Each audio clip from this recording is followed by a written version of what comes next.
Assalamualaikum warahmatullahi wabarakatuh. Nama saya Nur Ashiki Binti Abdurrani dan nombor majlis saya 06 DKA20F 2081. Kru member saya yang pertama ialah Muhammad Hakim bin Rozaidi dan yang kedua ialah Muhammad Adib bin Azman. Hari ini saya akan buat pembentangan assignment 1 dalam Mechanic of Civil Engineering Structure.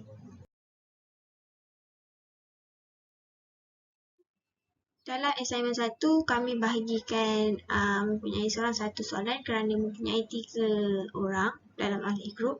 Jadi, question yang pertama ialah Hakim, dia perlu menjawab question pertama. Question kedua ialah Adib dan saya mengambil question ketiga. So, seterusnya, first thing first, bila kita dapat je soalan, kita kena baca dia punya soalan dulu. So, a simple supported beam with C cross-section has a show in figure 3. Carries uniformly distribution load of 6 kN per meter along the span. Calculate. Okay, bila kita dapat je soalan, kita terus buat cross-section supaya easy lah bila kira nanti dia punya board dengan height. Okay, so ini formula dia. Formula ni kena ingatlah supaya kita tahu lebar dia, height dia, tinggi dia.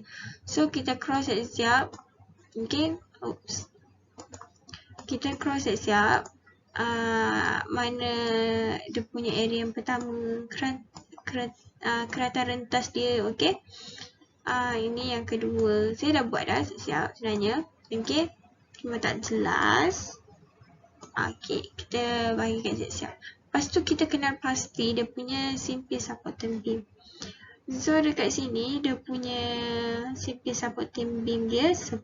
Okay, dia dah bagi 10. And dia punya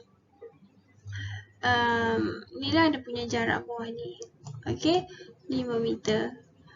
So bila kita dah ready, dah buat dia punya bahagikan dia punya cross section, dah kenal pasti, baru kita pergi dekat soalan yang pertama.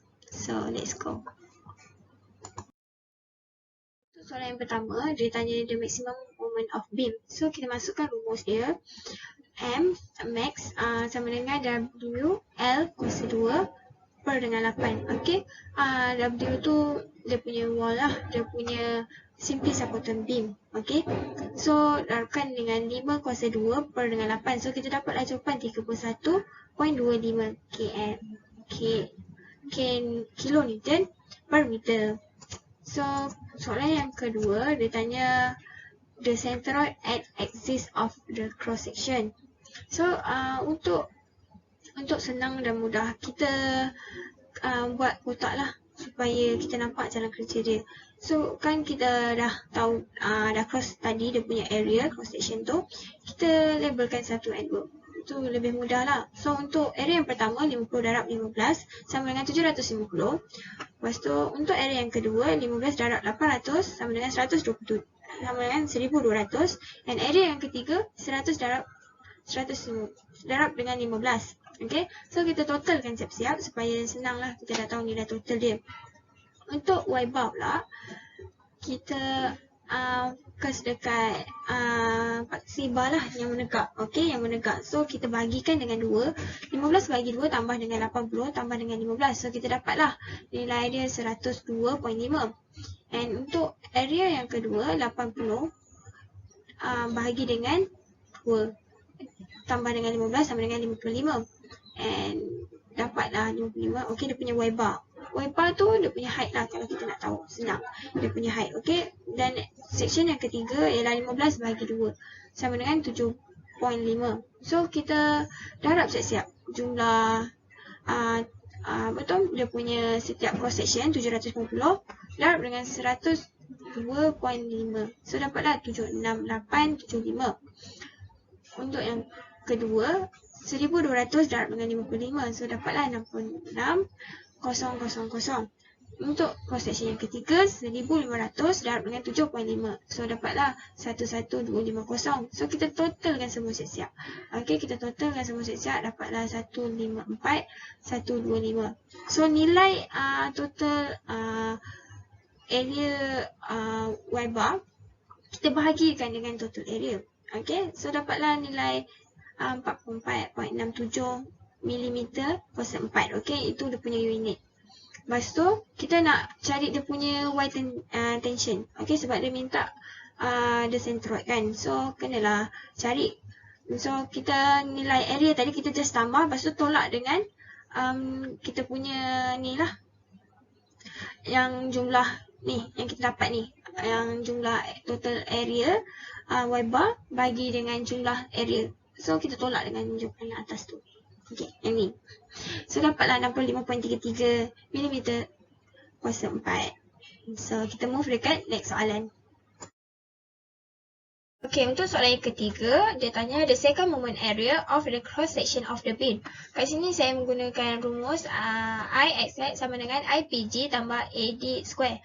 Okey, untuk lagi senang, lagi mudah, kita better buat kotak lah. Okey, boleh nampak nilai IPG dia punya total sekejap lagi. Lepas tu dengan dia punya AD square. Lepas tu kita nak tambahkan lagi, kita buat kotak. Okey, supaya senang. So, untuk nak cari total IPG, saya menggunakan BH, okey, kuasa 3. Perkan dengan 12. Okey, ini saya menggunakan formula ni lah, lebih macam mudah. Okey, so nilai IPG untuk cross section yang pertama, saya masukkan dia punya board, dia punya B 50 darab 15 kuasa 3, dia punya height. Okey, perkan dengan 12, so saya dapat jawapan 1406.2.5 mm kuasa 4. Okey, untuk yang kedua, cross section yang kedua, nilai IPG dia untuk board 15 lepas tu darab dengan 80 kuasa 3 per dengan 12. So dapat 640000 mm kuasa 4. Okey, yang cross section yang ketiga, bagi nilai IPG dia pula 100 darab 15 kuasa 3, dia punya height. Okey, so kuasa 3. Okey, perkan dengan 12. So dapat 28125 mm kuasa 4. Okey, lepas dah siap tu kita terus totalkan. Okey, supaya senang. Totalkan dapat 68218.7.5. Okay, so yang seterusnya kita cari AD square, iaitu area different kuasa 2. Okay, untuk nilai area different ni, kita masukkanlah nilai yang kita telah cari tadi. 750 darab dengan 102.5 tolak dengan 44.67. Tutup kurungan square, jangan lupa sebab ni formula dia. Okay, so dapat 2508 231.675. Okey, lepas tu kita kalau dah siap kira, terus masukkan dekat dalam kotak ikut section yang kita dah tetapkan lah. Okey, supaya tak pening. Untuk yang area different yang kedua, 1200 buka kurungan 55 tolak dengan 44.67. Tutup kurungan kuasa 2. Okey, so dapatlah 128,050.68. Okey, so tulis dalam kotak. Okey, jangan lupa. Yang seterusnya AD square untuk cross section yang ketiga. So 1500 darab 44.67 tolak dengan 7.5. Tutup kurungan 2. Okey, sama dengan 2072413.35. Okey, so kita tulislah dalam kotak. Itu je. Dia nak mudah, kita totalkan siap-siap area ni, dia punya area pula. Dia punya ni lah, total area different tu. Kita totalkan. Setiap ni, okey. Setiap apa yang kita dah kira tadi, kita totalkan. Supaya senang, nanti kita boleh nampak dengan jelas. So, ini tambah je dua ni. So, dapatlah jawapan. Okey, tambah je. IPG tambah dengan AD square. Tambah je. So, dapatlah yang apa yang saya tulis ni. So, 25. Okey, untuk cross section yang pertama, saya dapat nilai tambah tu 252294.175. Okey, untuk cross section yang ketiga, kita nak cari dia punya IPG tambah AD square, saya dapat 76850.68. Untuk cross section yang ketiga, 2100,538.35. Dan total semua ni, saya dapat 539,883.205. Okay. So, kita nak cari dia punya ni pula, total IXX. So, kita tekan je calculator. Dapat 5.39 darab 10 kuasa 6 mm kuasa 4.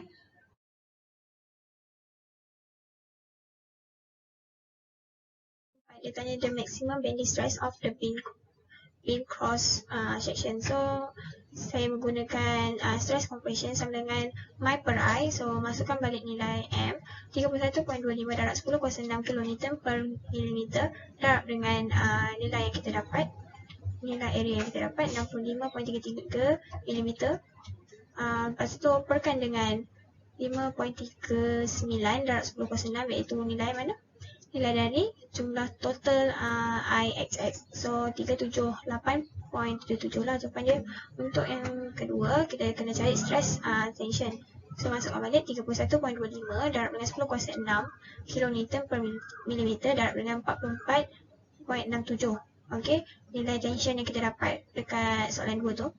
Masukkan je balik, lepas tu perkan dengan nilai total jumlah IXX 5.39 darab 10 kuasa 6 mm kuasa 4. Okey, so kita dapat iaitu jumlah dia 258.99 kN per millimeter square. So untuk soalan terakhir, dia minta construct the bending stress distribution diagram for the C beam section. So kita buat dulu dia punya salin balik soalan dia. So ikut balik untuk kita tentukan dekat mana CB section dia. So letak kita apa yang saya dapat ialah bentuk macam ni lah. Okey, bawah dia kecil sikit sebab nilai tension. Okey, so kat atas tu stress compression kita labelkan 378.77 kN per millimeter square. Untuk yang kat bawah sebab kecil kan, so kita dah tahu nilai tension dia. Stress tension sama dengan 258.99 kN per millimeter square.